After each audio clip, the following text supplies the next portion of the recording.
Most people think success begins with what you do, the habits you build, the goals you set, the discipline you force yourself into. But it doesn't start there. It starts much deeper. Because before you can change your life, you have to change the way your mind believes your life is supposed to be. And that's where the real question begins. Not what you want to achieve, but why your mind is currently programmed to resist it. See, your brain is not designed to make you successful. It is designed to make you safe.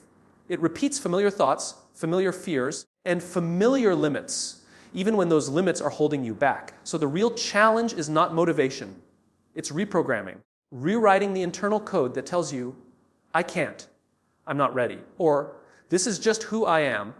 Because the moment you change that internal belief system, everything external starts to change with it. And today, we're not just talking about success. We're talking about how to retrain your mind to believe it deserves it. Your mind is already programmed, but not necessarily for success, and most people never pause long enough to understand what that actually means in their daily life. From the moment you wake up, there is already a system running in the background of your thinking, shaping how you interpret challenges, how you respond to pressure, and how you define what is possible for you. You don't consciously choose most of your thoughts. You inherit them from experiences, from environment, from repeated opinions you heard growing up, from moments where someone told you, you can or you can't. And over time, those messages stop sounding like external voices and start sounding like your own voice. That is programming, not digital, not visible, but deeply behavioral and emotional. And the most important part is that your mind does not question what is repeated often enough. It accepts it as truth, even if it was never true to begin with. When someone says they want success, what they usually mean is they want a different outcome in life. But they rarely realize that the outcome is always a reflection of the internal system producing it. If the system is built on doubt, hesitation, fear of failure, fear of judgment, then even the strongest goals will be filtered through those limitations. It's not that people lack ambition. It's that their ambition is constantly negotiating with an older voice inside them that says, slow down, stay safe, don't risk too much, don't stand out too much. That voice feels like protection, but in reality it becomes a pattern of limitation. And because it feels familiar, it feels right. That is where programming becomes powerful, because familiarity often wins against possibility. Every habit you repeat, every reaction you default to, every excuse you quietly accept is reinforcing a mental pathway. The more you walk that pathway, the stronger it becomes. And over time, your mind stops offering alternatives. It stops showing you different ways of thinking because it assumes the current way is the only way. This is why two people can face the same opportunity and experience completely different outcomes. One sees possibility, the other sees risk. One feels curiosity, the other feels resistance. The difference is not intelligence, not talent, not even discipline in the beginning, but conditioning. What makes this even more powerful is that your mind doesn't just store thoughts, it builds identity around them. If you repeatedly think, I am not good at this, your mind doesn't treat it as a temporary opinion, it begins to encode it as identity. And once something becomes identity, it becomes automatic behavior. You don't just think you can't do something, you avoid situations where you might have to prove otherwise. That avoidance feels like comfort, but it is actually reinforcement. Every avoided challenge strengthens the belief that you were right to avoid it. But the important truth that most people overlook is that programming is not permanent. It is persistent, but not fixed. The same mechanism that created the limiting patterns can also rewrite them. The mind learns through repetition, not through one-time inspiration. A single motivational moment may create awareness, but awareness alone does not override years of conditioning. What overrides conditioning is consistent interruption of old patterns and replacement with new ones. Small decisions repeated long enough that they begin to feel natural, even when they once felt uncomfortable. And this is where most people underestimate themselves, because they assume change has to be dramatic to be real. But mental reprogramming doesn't begin with dramatic change. It begins with subtle resistance to old thinking. The moment you question a thought you used to accept automatically, something shifts. The moment you pause before saying, I can't, there is space being created for a new response. That space is where transformation begins, even if it doesn't feel powerful at first. Your mind is always listening to you, even when you are not speaking out loud. It listens to how you describe your future, how you interpret your past, how you define your present limitations, and slowly it aligns your behavior with those internal descriptions. If you describe your life as stuck, your actions become smaller. If you describe it as uncertain, your decisions become more cautious. If you describe it as possible, even without full clarity, your mind starts searching for ways to validate that possibility instead of rejecting it immediately. That search itself begins to change direction of thinking, and direction is everything in mental programming because direction determines where repetition leads, and repetition determines what eventually feels true without question. You don't rise to your goals, you fall to your mental programming. And this is one of those truths that sounds simple when you hear it, but becomes uncomfortable when you actually start applying it to your life. Because most people believe their success is limited by how big they can dream or how hard they can work.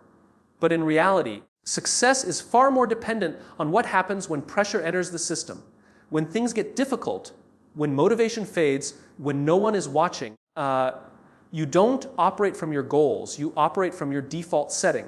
And that default setting is not built in the moment you decide to change your life. It is built over years of repetition, emotional conditioning, and unconscious habits that decide how you think, react, and choose under stress. When people set goals, they create a vision of who they want to become, but they often underestimate the power of the internal system that has been running long before that vision existed. You can set a goal to wake up early, to build discipline, to start a business, to change your body, to change your mindset. But the moment discomfort shows up, the mind doesn't ask what your goal is, it asks what is familiar, and familiarity always pulls stronger than ambition in the absence of awareness. That is why people repeatedly say they want change, but keep returning to the same patterns, because the mind is not guided by intention alone. It is guided by repetition and emotional memory. Your mental programming is like gravity. It does not care about your goals, your potential, or your inspiration. It pulls you toward what has been practiced most often. If you have practiced doubt more than confidence, your mind will default to doubt. If you have practiced avoidance more than confrontation, your mind will default to avoidance. If you have practiced procrastination more than execution, your mind will default to delay. And the most important part is that in the moment of decision, your programming speaks faster than your ambition. That is why people often feel like they are fighting themselves. Because in a way, they are not fighting lack of desire, they are fighting a stronger, older pattern of behavior that has been reinforced for years. This is also why two people with the same opportunity can end up in completely different places. On the surface, they might both be equally capable, equally intelligent, equally aware of what needs to be done, but when pressure arrives, one defaults to action and the other defaults to hesitation. One sees temporary discomfort as part of growth. The other interprets it as a sign to stop, and neither decision is random. Both are deeply predictable based on internal programming that was formed long before the opportunity even appeared. The illusion most people carry is that motivation is enough to override this system. They think if they watch enough inspirational content, if they feel inspired enough, if they are emotionally charged enough, they will suddenly behave differently. But motivation does not rewrite programming. It temporarily overrides resistance. And the moment motivation fades, the underlying system takes control again. That is why change based only on emotion rarely lasts, because emotion is unstable, but programming is consistent. What makes this even more subtle is that your mind will always justify its programming.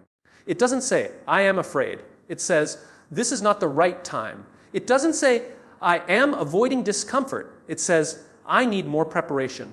It doesn't say, I am stuck in habit. It says, this is just where I work best. So the programming is not only behavioral, it is also intellectual. It creates stories that make your limitations feel reasonable. And the more intelligent you are, the more convincing those stories can become, because the mind becomes skilled at defending its own patterns. To understand this fully is to realize that falling to your programming is not a failure of effort. It is a reflection of what has been rehearsed. Under pressure, you do not become someone new. You become more of who you have already practiced being. That is why discipline is not just about pushing harder in the moment. It is about changing what the moment automatically produces. It is about building responses so consistent that when pressure arrives, there is no negotiation left. Only execution based on what has been embedded deeply enough that it feels natural, even when conditions are uncomfortable, even when doubt appears, even when the outcome is uncertain and the path ahead does not yet show clear structure. Because in those moments, the mind is still pulling toward the strongest pattern that has been repeated over and over again. In silence, repetition creates belief, and belief creates identity. And most people underestimate how quietly this process shapes the entire direction of their life. Nothing about your current mindset appeared overnight. The way you think about yourself, the way you react to challenges, the way you interpret failure or success, all of it has been built through repetition, not one-time experiences. A single thought does not define you, but a thought repeated enough times begins to feel like truth. And once it feels like truth, you stop questioning it. That is where belief is born. Not from logic, but from familiarity. Your mind is constantly absorbing patterns. Every time you think a thought, you strengthen a neural pathway. The more you walk that pathway, the easier it becomes to walk again, and the less resistance you feel, the more automatic it becomes. This is how repetition quietly becomes identity. You don't wake up one day and decide, I am not confident, or I am not disciplined. You repeat moments of hesitation, moments of self-doubt, moments of quitting too early, and over time those moments begin to merge into a single narrative about who you are. That narrative feels stable, but it is actually just repetition that has gone unchallenged long enough to become identity. What is powerful about this process is that it works in both directions. The same mechanism that builds limitation can also build strength. If you repeat avoidance, your mind builds identity around avoidance. If you repeat action, your mind builds identity around action. If you repeat fear-based decisions, your belief system becomes fear-oriented. If you repeat courageous decisions, even in small forms, your belief system begins to shift toward courage. But the key detail is that the mind does not distinguish between big and small in the way we assume. It responds to frequency, not magnitude. A small action repeated daily has more influence than a large action performed once and forgotten. This is where most people misjudge themselves. They believe change requires a dramatic shift, a moment of breakthrough, a sudden transformation that feels powerful enough to override everything that came before. But identity does not change through intensity alone. It changes through accumulation. The accumulation of small decisions that either reinforce the old self or slowly construct a new one. And because these decisions are often subtle, people ignore them. They don't realize that every time they delay something important, every time they choose comfort over effort, every time they say, tomorrow instead of today, they are repeating a version of themselves that becomes stronger without visible resistance. Belief is not something you choose directly. It is something you arrive at after enough evidence has been collected by your own behavior. If you consistently act in a way that proves you are capable, your mind eventually stops questioning capability. If you consistently act in a way that proves you are unreliable to yourself, your mind eventually accepts that as identity. And once belief is formed, it starts to filter perception. You no longer see possibilities in the same way. You only notice what aligns with what you already believe about yourself. This is why two people can look at the same opportunity and interpret it differently, because their beliefs are acting as filters, not just thoughts. What makes repetition so powerful is that it does not require constant awareness. It works even when you are not paying attention. That is why habits feel automatic after a point. The brain is designed to conserve energy, so it converts repeated actions into shortcuts. But those shortcuts do not just shape behavior, they shape identity. If you repeatedly avoid challenges, your mind builds a shortcut that says, avoid first, think later. If you repeatedly face challenges, your mind builds a shortcut that says, engage first, adjust later. Over time, these shortcuts define how you move through life without you consciously choosing each step. And this is where identity becomes both powerful and dangerous. Because once something becomes part of identity, it resists change. Not because change is impossible, but because the mind protects consistency. It prefers a known limitation over an unknown possibility. That is why breaking identity patterns feels uncomfortable. It is not just changing behavior, it is disrupting a system that has been reinforced through repetition. The discomfort people feel during change